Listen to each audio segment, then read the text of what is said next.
Welcome back to The Explainer, where we break down some of the most fascinating pieces of history so you can really see the big picture. Today, I want you to picture an ancient, bustling wonder located just about 90 kilometers southeast of modern-day Putnam.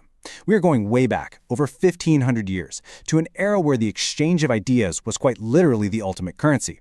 We're talking about Nalanda. So let's map out its spectacular rise, its absolute glory as an educational pinnacle, and eventually its really tragic destruction. Okay, let's dive right into this. When you hear the phrase first residential university, your mind probably jumps straight to Europe during the Middle Ages, right? Well, what if I told you the world's actual first fully residential university was a thriving international campus that predates those European ones by centuries? We're talking about a completely self-contained institution. It had living quarters, massive dining halls, and academic spaces for scholars who traveled across entire continents just to be there. It's an unbelievable premise, but 15 centuries ago, there was a campus operating very much like a modern top-tier university. And the name itself, Nalanda, is just perfectly fitting. It translates to giver of knowledge.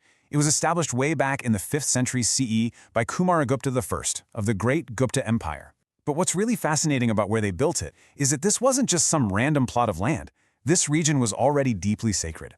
For centuries before the university was even a thought, Gautama Buddha himself frequently visited and taught right there.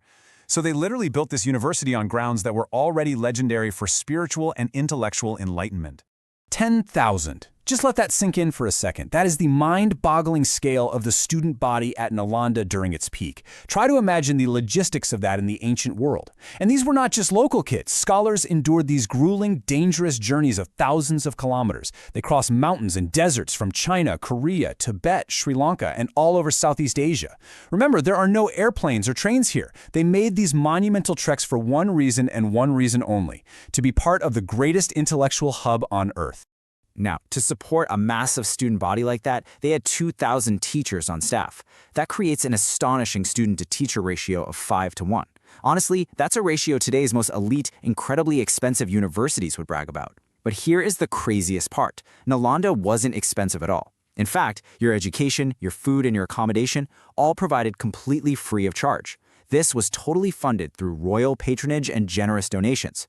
The surrounding villages literally dedicated their agricultural output just to make sure these scholars could focus entirely on their studies without sweating the basic necessities of life. But listen, just because it was free absolutely did not mean it was easy to get into. Far from it. Prospective students actually had to pass these exceptionally challenging oral examinations right at the front gates. The gatekeepers themselves were highly esteemed scholars, and they would absolutely grill applicants with the most difficult philosophical and logical questions imaginable. Historical records tell us that only a tiny percentage of applicants, we're talking maybe 2 or 3 out of every 10, actually succeeded in getting in. It was basically the ultimate ancient meritocracy. Once you made it through those gates, though, the curriculum was just incredibly diverse. And this brilliantly illustrates how, even though it was deeply rooted in Buddhist philosophy, it wasn't strictly a religious center. It was a comprehensive, multidisciplinary university. Scholars studied grammar and Sanskrit right alongside complex mathematics, astronomy, medicine, art, architecture, and even politics. And the teaching style? It wasn't just sitting there memorizing old texts. Teachers heavily encouraged daily debates and rigorous critical thinking. You had to be able to defend your ideas against some of the absolute sharpest minds on the continent. So let's talk about the physical layout, because the campus itself was a spectacular architectural marvel. Picture massive, multi-story red brick buildings functioning as fully residential living quarters and quiet meditation centers. Imagine walking through these sprawling courtyards that connect to stunning temples and monasteries. But it wasn't just pretty to look at, it was a total engineering triumph. They built deep water tanks, lush gardens, and incredibly sophisticated drainage systems. It was a perfectly planned, self-sustaining city of knowledge.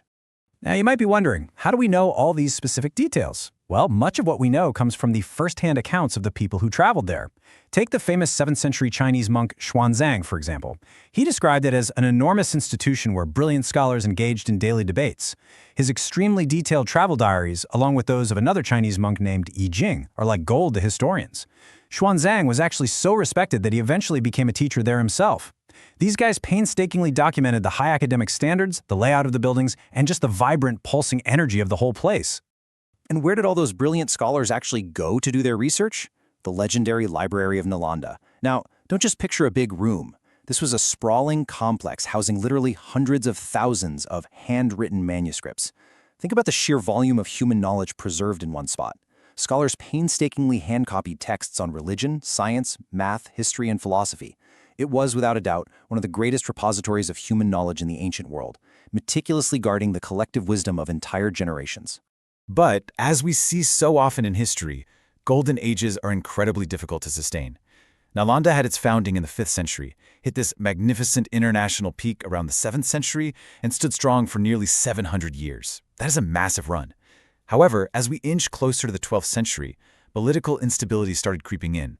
Regional dynamics shifted. The royal support that kept the sprawling, free campus functioning, it began to wane. The money dried up, and that left this incredible university dangerously vulnerable. And that brings us to the year 1193 CE. This is where the story takes a really tragic turn. In the late 12th century, the great university faced an attack that it just could not recover from. Historical accounts tell us that the military forces of Bakhtiar Khilji swept through the region. Nalanda, with its massive, undefended walls and its wealth of knowledge rather than weapons, became a prime target. It is a very solemn reminder of just how fragile even the most robust, brilliant intellectual institutions can be when they are confronted with the brutal reality of ancient warfare. The aftermath of that attack was just catastrophic. Priceless manuscripts were destroyed. Those massive multi-story brick buildings we talked about were set ablaze. The monks and scholars who had literally dedicated their entire lives to peaceful study were either killed or forced to scatter across the continent. But perhaps the most profound loss was that legendary library. Local legends and historical traditions claim that the complex held so many books, it tragically burned for months. Just imagine the sky filled with smoke, carrying the ashes of centuries of ancient science and philosophy away in the wind. Following that horrific destruction, Nalanda was completely abandoned. One of humanity's absolute greatest centers of learning, a place that used to buzz with 10,000 brilliant minds, just fell completely silent. Over time, the earth and the jungle slowly reclaimed the charred bricks. For centuries it lay there in ruins, entirely fading from global memory. All those vibrant debates, the rushing water in the courtyards, the scratching of quills on manuscripts, gone, replaced by total silence. It became a lost wonder, buried beneath the dust of time. But thankfully, that is not where the story ends. Fast forward to the 19th century and we enter this whole new era of discovery. Archaeologists, armed with the translated diaries of ancient travelers like Xuanzang, actually started digging. And guess what they uncovered? Massive monasteries, intricate temples, perfectly laid out classrooms, stunning stone sculptures, and ancient brick pathways. Piece by piece, they pulled Nalanda out of the earth. And the most amazing part? The physical ruins perfectly confirm the awe-inspiring descriptions written down by those traveling monks centuries ago. Today, those ruins are rightfully protected as a modern UNESCO World Heritage Site. People from all corners of the globe can walk those exact same ancient pathways and just marvel at the exceptional engineering that somehow survived the centuries. But what I think is even more inspiring is that the legacy of Nalanda refuses to just be a pile of ruins. A modern Nalanda University has been established nearby, drawing its direct inspiration from the ancient institution's spirit. It stands as a living testament to the idea that knowledge should cross borders, cultures, and religions, a philosophy that profoundly shaped education throughout Asia. So, it kind of makes you think, doesn't it? When we look back at the grand sweep of human history, what really matters? Are civilizations truly remembered for the size of their armies or the height of their monuments? Or are they remembered for their relentless pursuit of knowledge? Nalanda shows us that the desire to learn, to debate, and to understand the universe around us is one of our most enduring human qualities. Its physical walls might have fallen a long time ago, but its legacy as a symbol of intellectual curiosity absolutely continues to inspire us today. Thanks so much for joining me on this explainer. I really hope this deep dive leaves you with a profound appreciation for one of history's greatest forgotten wonders. Keep asking questions, and I'll see you next time.